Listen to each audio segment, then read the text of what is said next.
You know, if you check inside, it's so dark and there's a spider web and not inside because it's expired. No one wants to get in there because it's so lonely and you know, it's so dark on the area of the responsibility. You know what?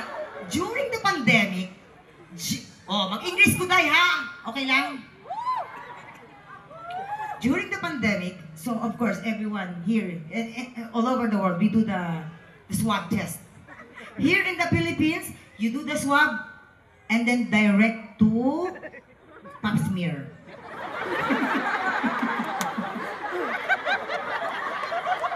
Yeah, so, yeah, because the stick they use is very long, like that. Oh, from swab, oh, diretso nyo na ng ano yan, pap smear na, lintek na yan. But we're very, very happy, doctor, because we're now, you know, we're free. Before, we used to stay in our house, like we do the live selling and churrot bumblebee, like that. Ang hirap. I hope you understand my craziness on stage. Thank you so much, sir. Can I sing a song again?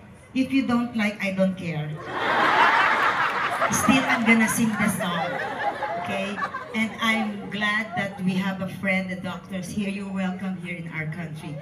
Yeah. Although I deported my ex, but you guys are welcome here.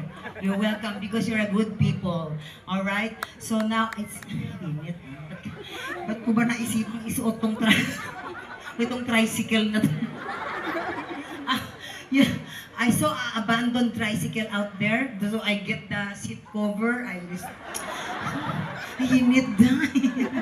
Para sa pagmamahal ko sa inyong lahat, ayoko ng simpleng outfit.